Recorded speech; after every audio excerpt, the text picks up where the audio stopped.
Hey, this is Bill Hale, and you're listening to Focus on Metal.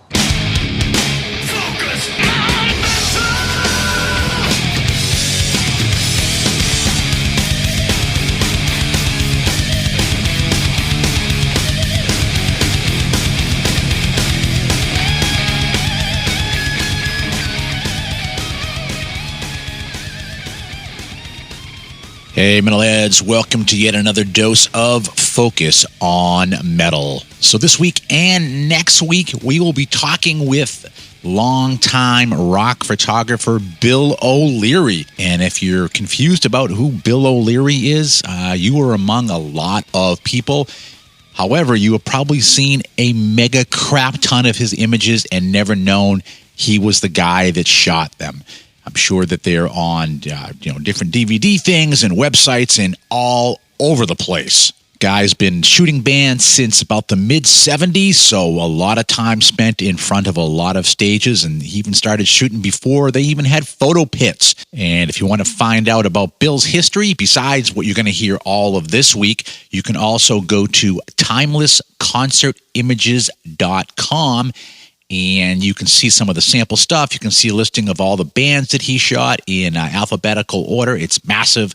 See a little bit of bio from him as well. And then I should note that he is also an author, and he has been putting out a lot of different photography books. And even per Bill's recommendation, your best thing to do is go up onto like Amazon and search for Bill O'Leary, so O''Leary, and you will see a whole bunch of different photography books that are up there. And that would include, he's got one called Southern Rock, Gone But Never Forgotten. He's got the Timeless Concert Images, the Definitive Collection, which is his relatively new one, which combines Timeless Concert Images Volume 1 and Volume 2 with a bunch of other stuff in there. Then he has Timeless Concert Images 3 Colorado Rocks, focusing strictly on Colorado bands. As you'll hear over the next 2 weeks, he's a huge Rush fan, just like Richie is, and he has done one called Rush, a Visual Time Capsule. And that one there, he just updated that one recently, and then he's got, Volume 1, Volume 2. You can get those separately as well, and I could just keep going on.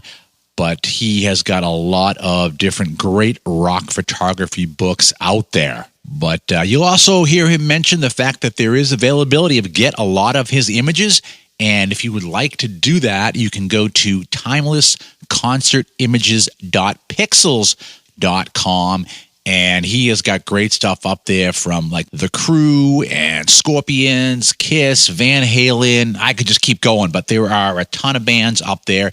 And it's all segmented by band as well. And you can go in there, look at the images, and you can have them either as a print, a frame print, an art print, a canvas print, stick it on a coffee mug. I could just keep going. But if you find an image up there you like of a band or icon, then you could order some of Bill's photography for your very own. So obviously very cool discussion over the next 2 weeks with Bill, and Richie very cleverly divided it into 2 chunks as well. So that this week we're going to go through Bill's whole career and, talk about some of the stuff I alluded to earlier about kind of, the early days, sneaking stuff in, trying to get photos, no credentials, none of that stuff, all the way through to, modern day stuff where it's the age of the first 3 songs and you're out of there type of thing, which is, I've done that one as well, and it's super stressful, very hard, because you've only got 3 songs to get that. And a lot of times even the bands are just getting warmed up too. And so you don't get a lot of that stuff that happens, that interaction and stuff that happens later on in the set. So I agree with him.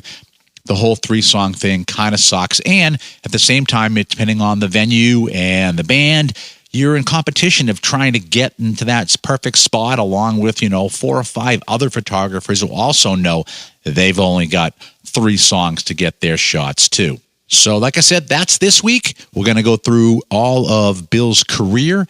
And then should be next week, at least it will be the next episode, we will be going into just a rundown of all these bands. We just couldn't get all that in. And like I said, I think Richie did a clever split.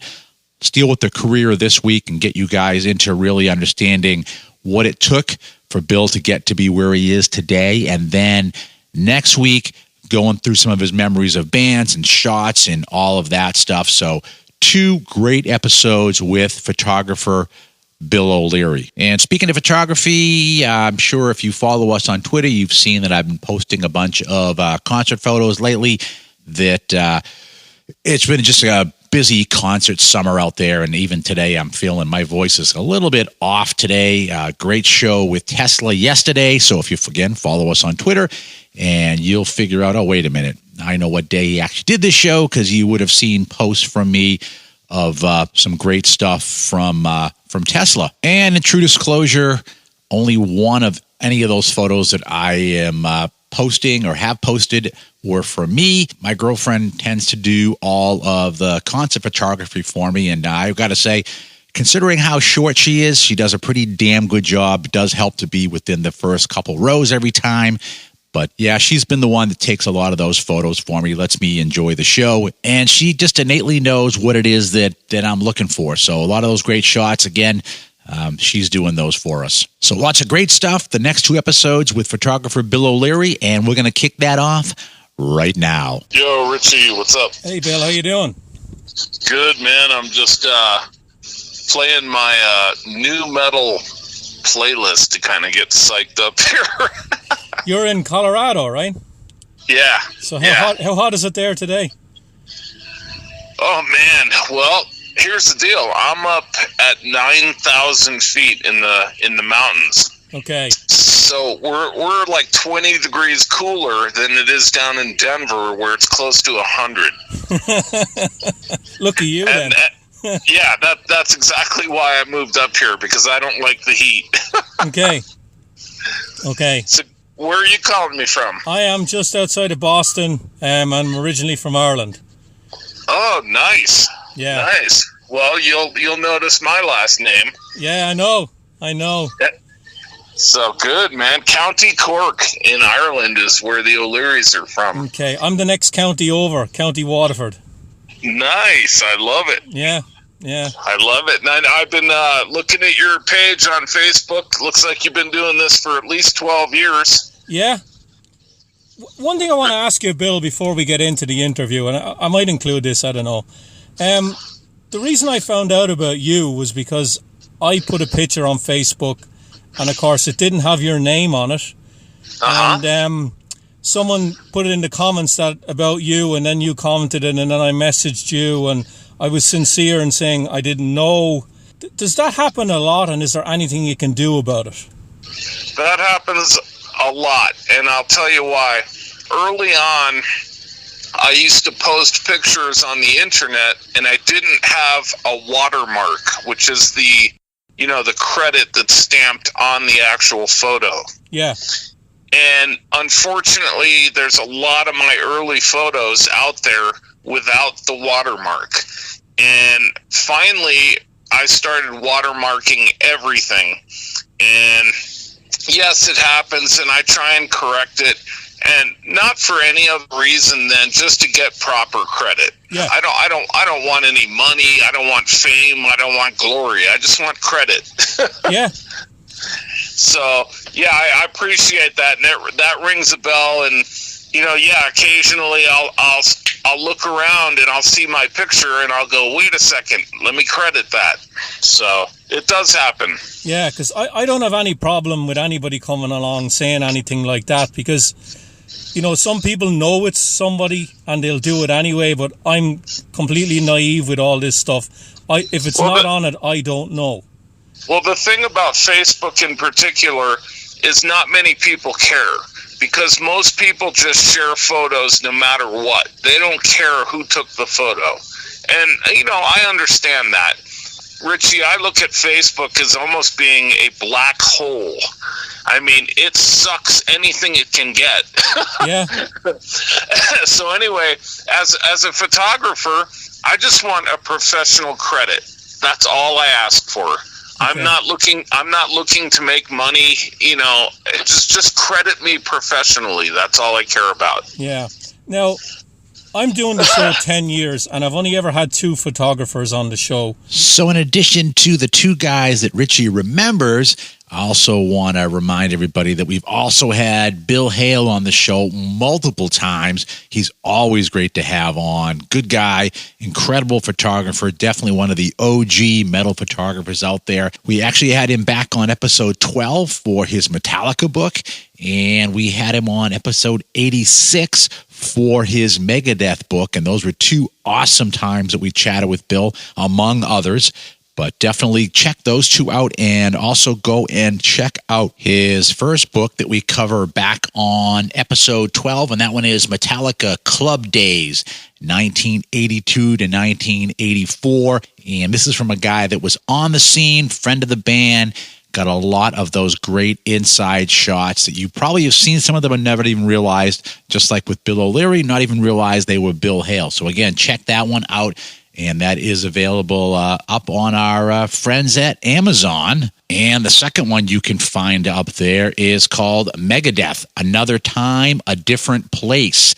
And again, another great book, a lot of insider shots. Bill was pretty much the guy that did all the initial promo shots for Megadeth. In fact, I have one of his favorite Dave Mustaine shots that he sent me a really nice print of hanging on my wall. I can see it right now as I'm recording this.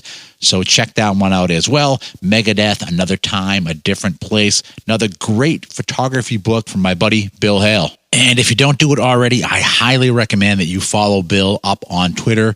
It is Photo by Bill Hale. That is Hale. And he just never know. He gets in the mood. He starts posting like old UFO and scorpions and all kinds of great stuff from the archives. So good guy to follow on Twitter, because you just never know what kind of classic metal shot he could post at any given time. So, all right, enough of that. Let's get back to the talk with Bill O'Leary. One of them was about a year or so ago. I had Mark Weiss on. Of course, yep. And then about 5 or 6 years ago, I had Mick Hudson on from the UK. Do you personally know any of those guys? Mark Weiss, I know because he's from New Jersey, where I lived when I took the majority of my photos. They're acquaintances.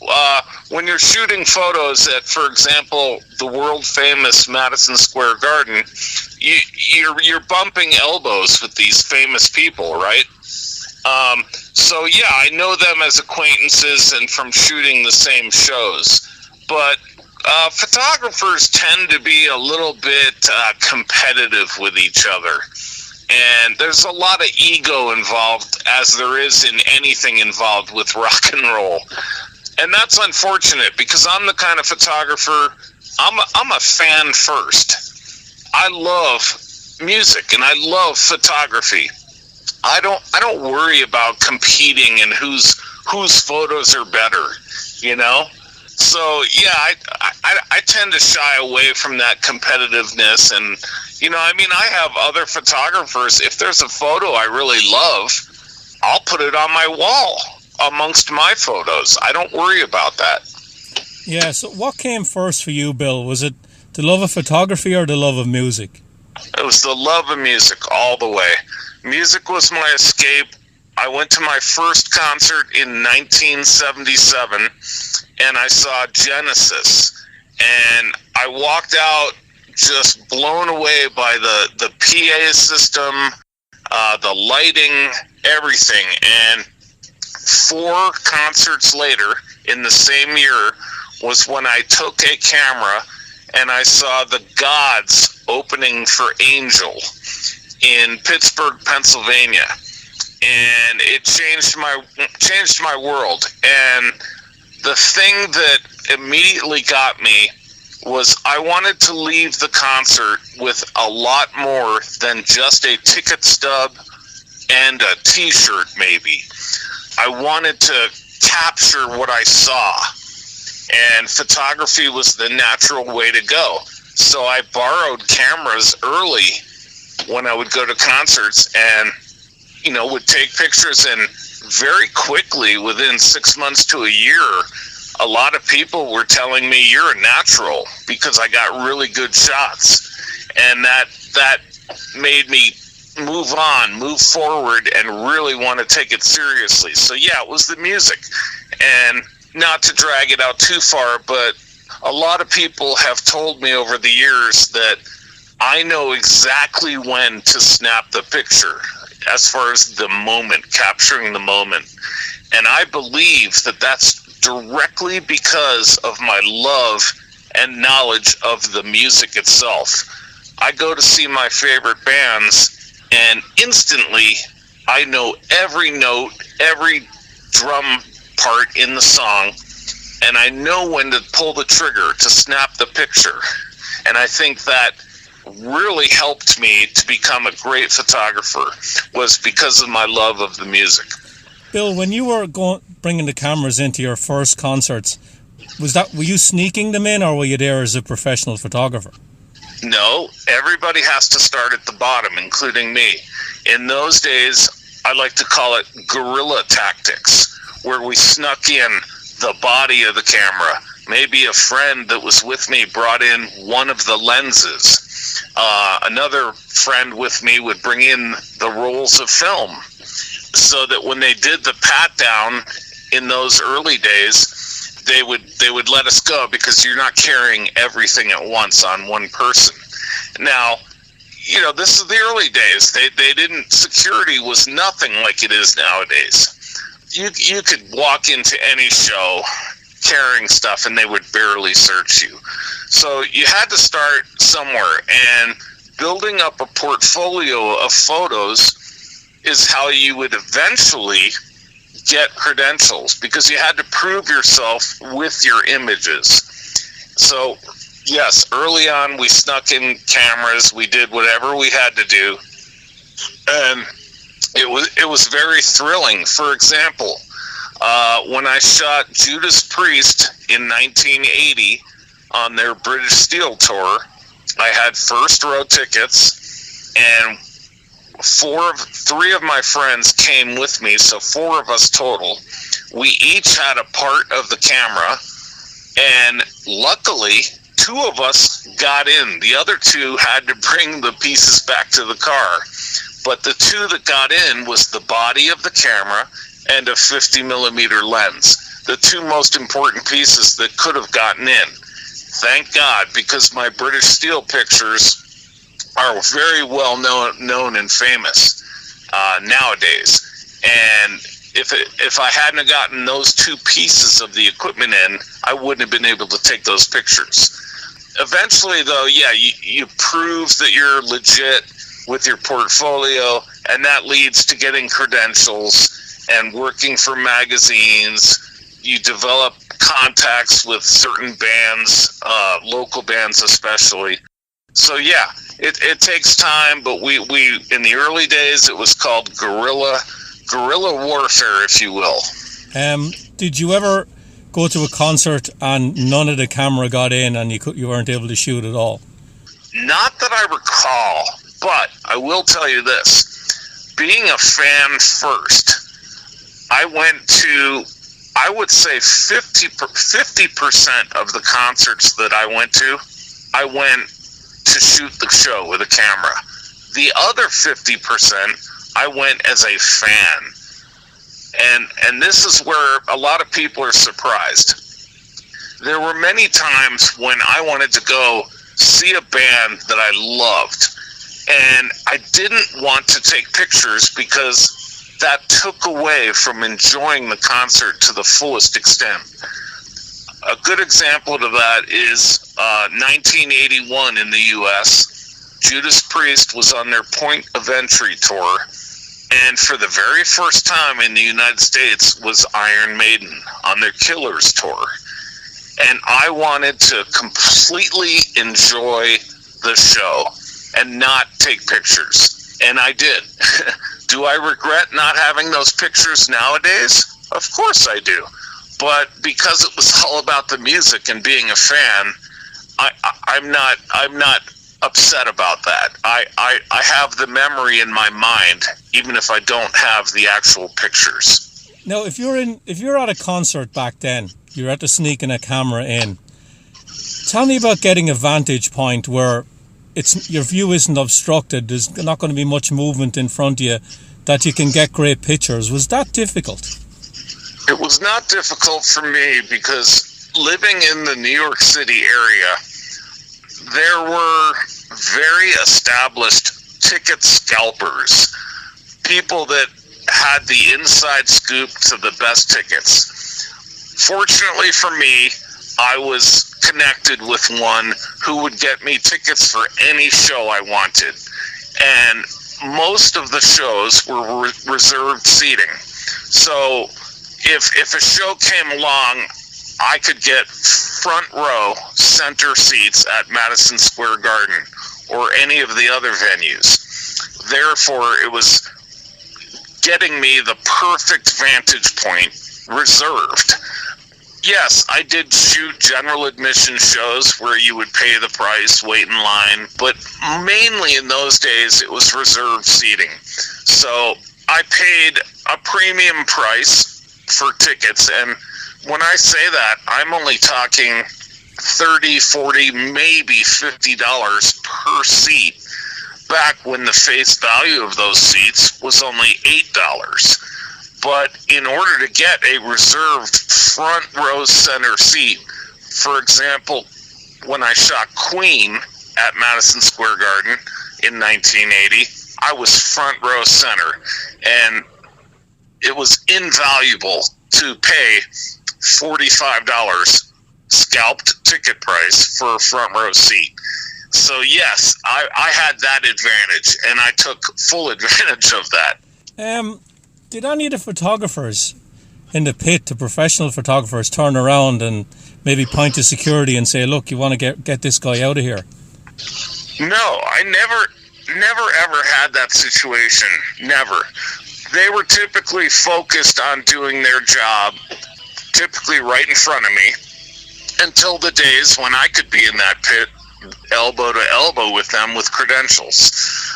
But no, in the early days, no, because behind them didn't matter. They were focused on the band and what was in front of them.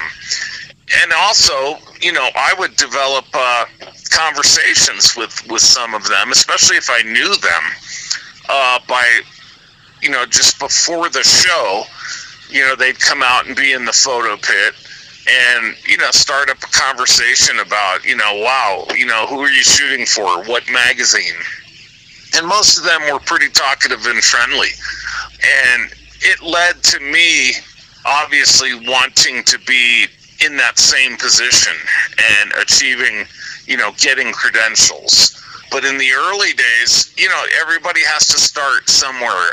And that's what gave me the drive to eventually get published in magazines and be able to secure credentials.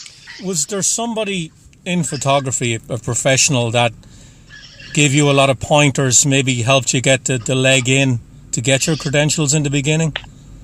Not really, to be honest. I had to work every angle, and what I did in the old days was I contacted all the magazines and the editors of those magazines, and I would send in samples of my work along with a letter, requesting what their photo needs were prior to every issue.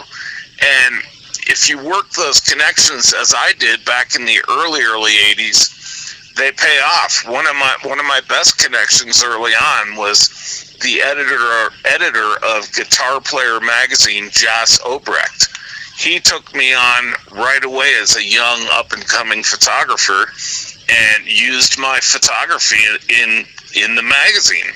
And that was some of my earliest public publishing, 1982 and 1983, I believe. And to get into Guitar Player magazine was huge. So I basically did all of that connecting on my own without the help of other photographers. Were you spending a lot of money before you became a professional on the equipment? Yes. Okay, you had to do that to get anywhere at that time. And especially because in those days we were using film. Yeah. And you had to buy the rolls of film. And a roll of 36 exposure film may have been $6, $7, $8 per roll. I usually brought 4 rolls into a concert, and then you're talking $8 to $10 to develop each roll of film into prints. 3x5 prints, which is what I preferred to do back then, because I wanted to see the prints, the picture. A lot of photographers would do contact sheets, but the actual images were very small. I liked having the 3x5 images to flip through. So yes, very expensive. The equipment, not so much. Back then, good equipment really wasn't that much money. I mean, under $1,000 easily.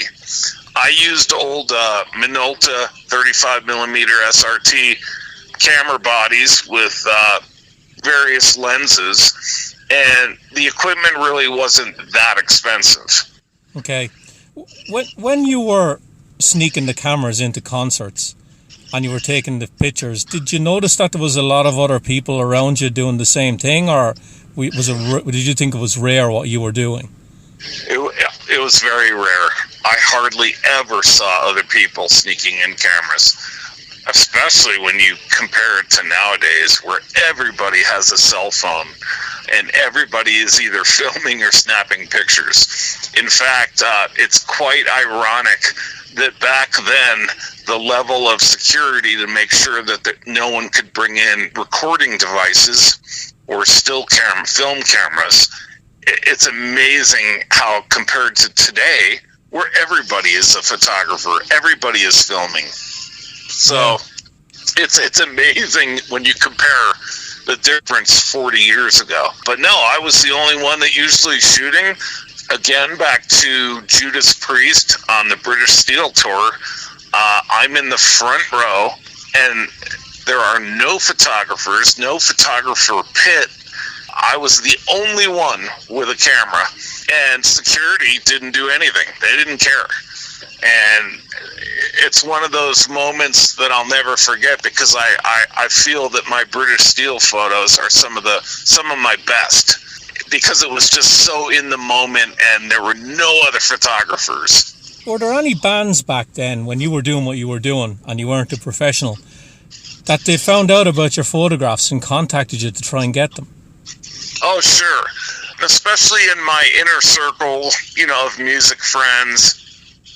And, back then, before the internet, you networked, through word of mouth and your friends. And a lot of that way I connected with a lot of people. But I also became an entrepreneur very early. I used to advertise in the back of Circus Magazine, Hit Parader Magazine, a lot of local entertainment magazines, selling my photography. And so I was getting letters from all over the world. I want to buy photos of this band or that band. And so, I was a businessman very early on. And it wasn't so much to make money, it was to share the photography that I loved and capturing these images, and to reach, the fans of particular bands I shot.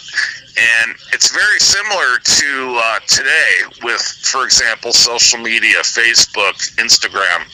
But back then, you did it, through advertising in the back of these rock magazines.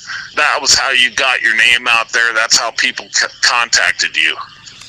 Bill, can you remember the first professional shot you did? What concert? What band?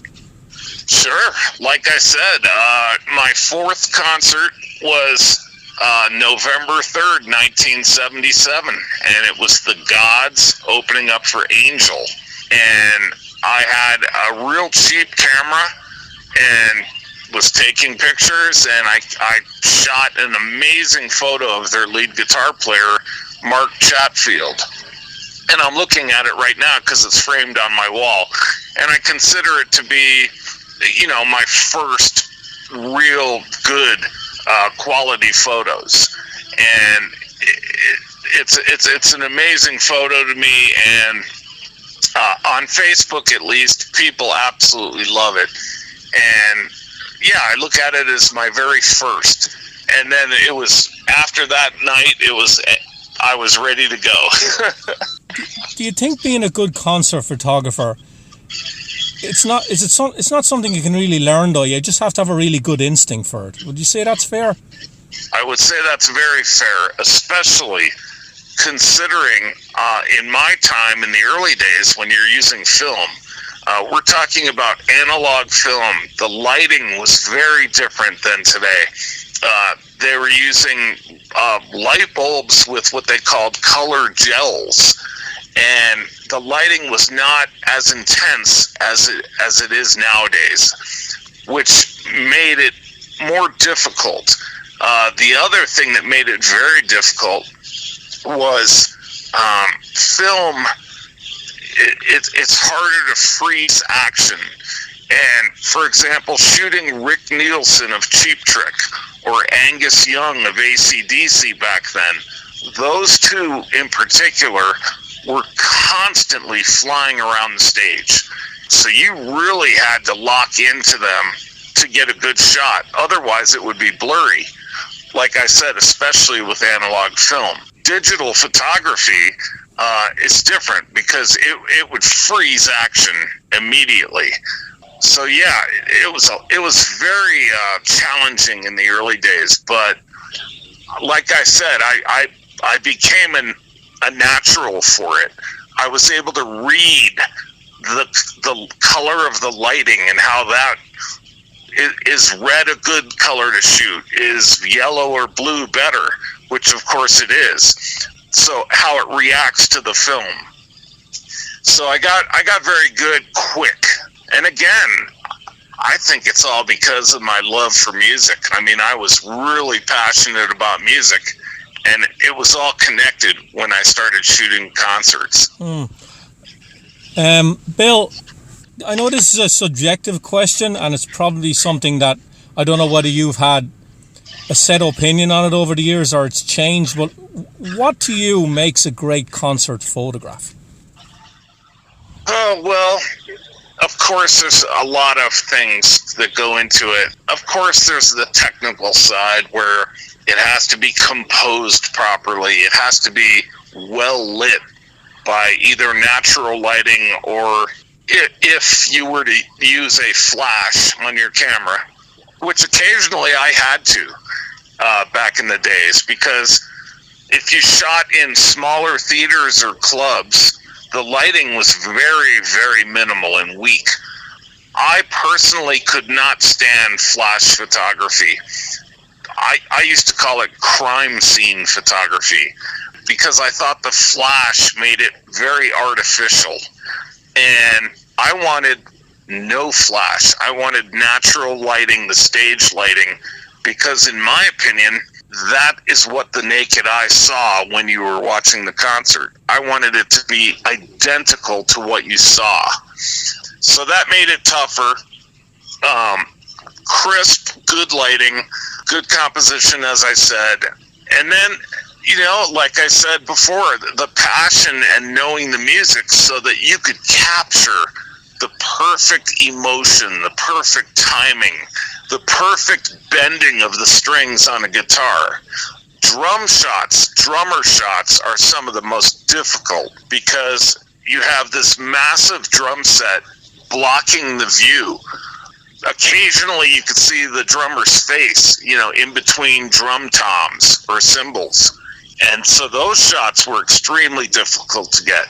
A lot of those drum shots required just perfect timing and luck, I'll admit. So there's a lot that went into the perfect shot, but for me, it's all about the passion and knowing when to pull the trigger to snap the shot. I just got a couple of more questions, Bill, before I leave you go. What's the hardest band to shoot properly? Was there one that stands out?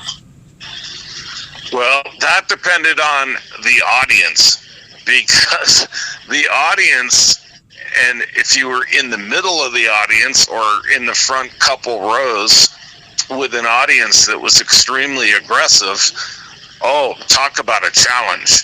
I mean, I recall a show, I can't remember what band it was, where I'm shooting, concentrating through the camera eye, and I get kicked in the side of the head with a size 13 Doc Marten boot, almost getting knocked out.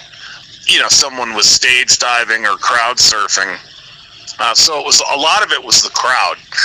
In fact, I'll let you know, and a lot of people may be surprised, I have shot some of the most brutal metal shows, from Slayer, Morbid Angel, Obituary, you name it, Napalm Death.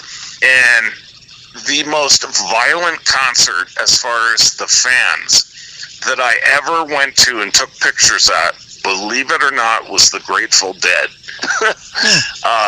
The Grateful Dead fans, and this was in New York City at Madison Square Garden, the second the lights went out, everybody just crushed the front of the stage. I mean, to the point where you were literally lifted off the ground from the crush. So I would say that it's dependent on the crowd. As far as difficulty, as far as a band or an artist, there were some artists I shot that, when I was a house photographer at a small theater in Boulder, Colorado, there were some artists who didn't want pictures taken that night, or, just for whatever reason, they didn't want their pictures taken. And, because they're in a bad mood that night, or they just don't want photos taken. So that's another part of it. But I would say in general, some of the most difficult were because of the crowd. And shooting a Slayer concert, for example, is very challenging, because you're concentrating on the band, but behind you there are bodies flying everywhere. But I always loved that, because it added to the excitement. It was kind of like being at war. You're in the trenches, and you're doing the best you can with all the excitement and energy. And I found that to be really exciting. Yeah. What about Overzealous Security? Ever get any of that? Usually not, because in later years, they enacted, the promoters and bands and management enacted the 3-song rule, which meant that photographers could only shoot the first 3 songs in the pit, and then they had to leave. So typically in that period of 3 songs, the security is doing their job. They're facing the crowd and looking for bodies or crowd surfers or stage divers. So they're really not focused on the photographers. The photographers are on their team, so to speak. They're just there. And so no, never really had any problem at all dealing with security. They were typically on your team, so to speak. So no, I mean, earlier days when there weren't photo pits in front of the stage, which, believe it or not, in the early days was, that was very common, especially in theaters. There were no photo pits. So you were right there in the crowd, shooting from, whatever seat you had in the first few rows. So that made it tough, because you're dealing with the main crowd and how rowdy they were. I could give you an example real quick. When I shot AC/DC on their Back in Black tour in 1980, it was a situation. It was a theater, no photo pit, and it was 120 degrees because the AC broke down that day. Angus Young, somebody in the front row, was yanking at his schoolboy socks, and he finally had enough and threw down his guitar and dove into the front row in a fist fight, and the band kept playing while the roadies came and dove in and tried to break it up. So I witnessed this whole thing. No, I did not take pictures of it, but I saw the whole thing, and it was extremely aggressive. And, so this is before security. I mean, you just had your roadies on stage that would basically be security guys as far as what happened on stage, or in this case, if one of the band members jumped into the crowd in a fight. So Bill, what do you make of this 3 or 4 song rule that a lot of photographers seem to get now, that you're only allowed in the pit for the first couple of songs and then you have to get out of there? That to me it's a bit restrictive for you guys, because normally the best shots will come later in the show when the band are more on it. Well, Richie, you nailed the nail on the head. The best visual part of any production does not happen in the first 3 songs. So when that started, I absolutely hated it. I thought it was a slap in the face, and I looked at it as more of a control issue, more of an ego issue, where promoters and maybe management of the bands wanted to control us lowly photographers. So no, I didn't like it at all. I hated it.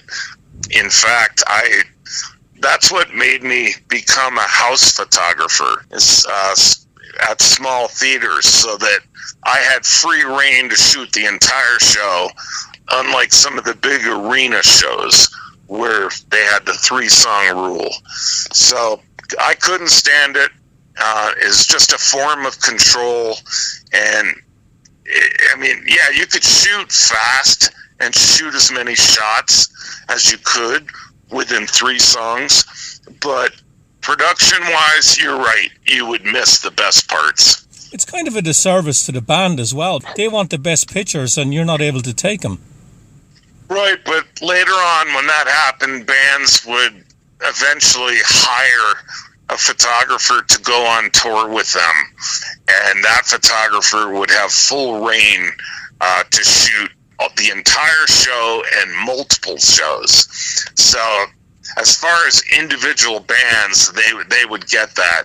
For example, Metallica, who became huge, as we all know, they hired Ross Halfin, a famous English photographer, and he would be on the stage during performance, walking around shooting amazing shots that you could never get from the photo pit, for example. So yeah, that's how bands would get their own shots. Did you get to know any of the musicians, Bill, or was there always a kind of a barrier put up between you and them, that you shoot them and you never get to meet them or talk to them? No, I have befriended many bands. I was very good friends early on with the metal band Overkill. Yeah. Yep. I met them probably 3 or 4 years before they even released their first album. And in fact, I shot their very first promo photos. But that was not because of me being a photographer. I met them early on because we were fans of the same music. Later on, yes, it would be, I'm losing my voice, Richie. Later on, yeah, it would be, for example, when I would hang out with Anthrax, I had, really old pictures of Danny Spitz, who was one of their original guitar players, who was, in fact, he was in Overkill long before he joined Anthrax. And so I would connect with these bands by showing them like old photos of them. and that was a great, door opener to meet these people. But, most of them, very easy to meet, especially if you were in the venue early before the crowd got in. For example, sometimes photographers would get in, at sound check before the show, and you could interact if you chose. But I was never pushy about that. I was there to do my job, and they were there to do theirs, and that was a mutual respect. You weren't trying to take away their time. I'll finish up with this question, Bill. Do you find now in the last, say, 10 years or so, all these bands are releasing all these anniversary editions of albums and on vinyl now with box sets and all that kind of thing? A lot of the push now on music is catalogue, and they're contacting you now for the old photographs. Is that happening a lot more now? Absolutely.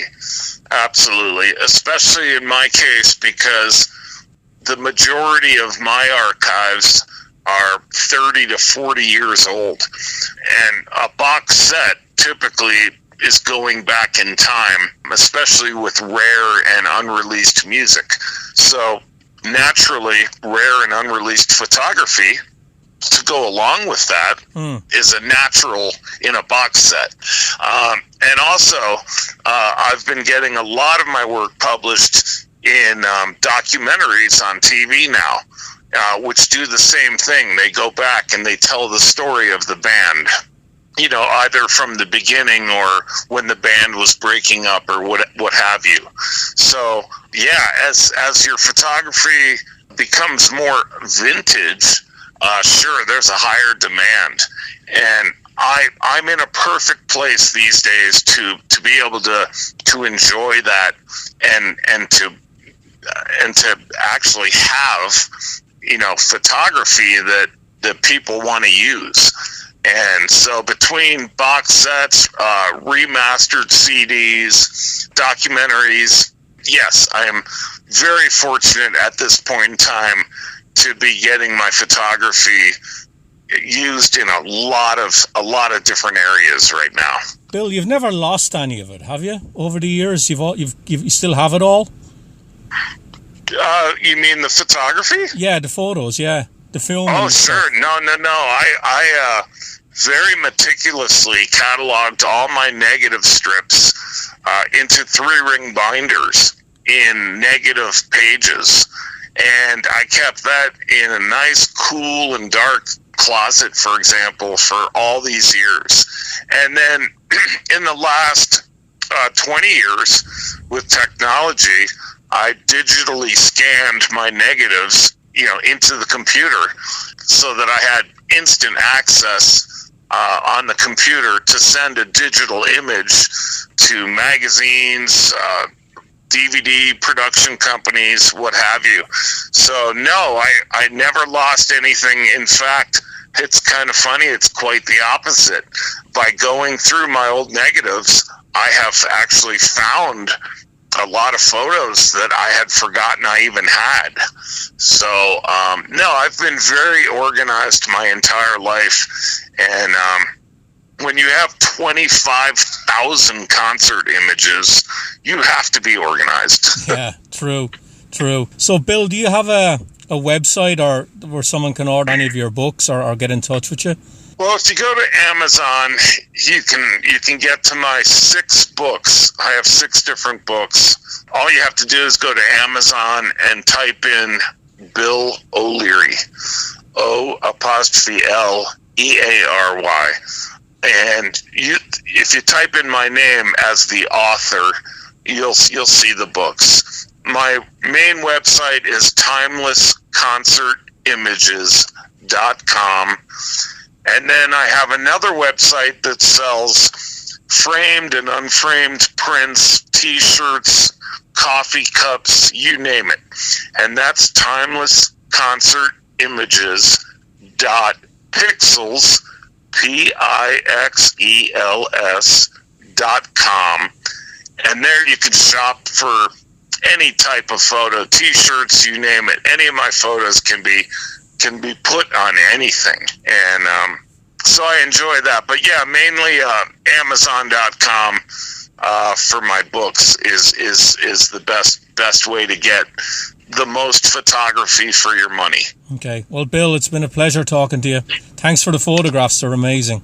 Thank you, Richie. I really appreciate it. And it's all about the passion and not letting the old, you know, especially metal. And, you know, I mean, I've shot a lot of different types of music, but metal is in my heart and that will always live. And thanks again, Richie. Yeah. Take care. Have a good rest of the day, Bill. So that's a wrap on our first week with Bill O'Leary. And again, just as a review, you want to find out more about Bill. In the interim, you can head to timelessconcertimages.com.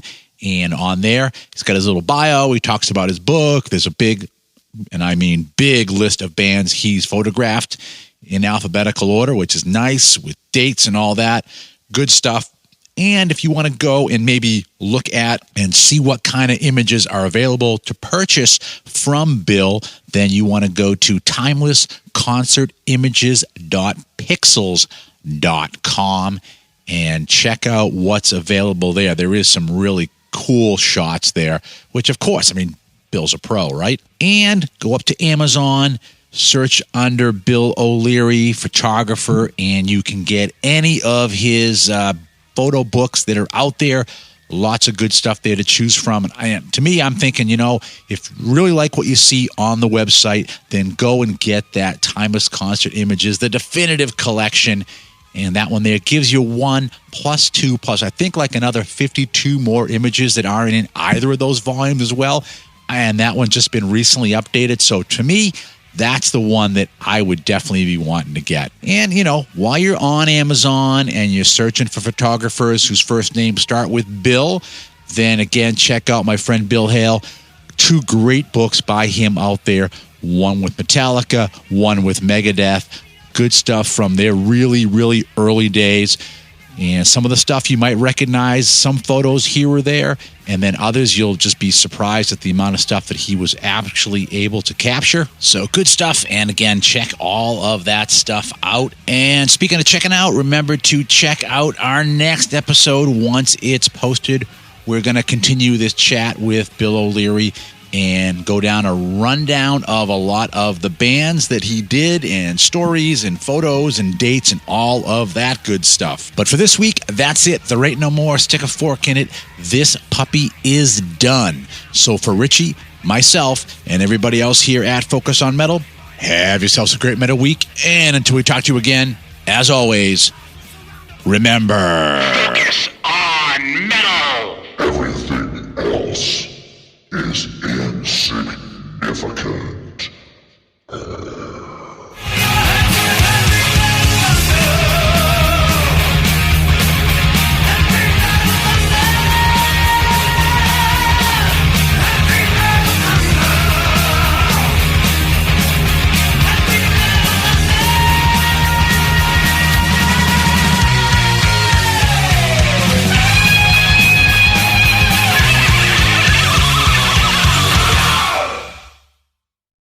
You're still here?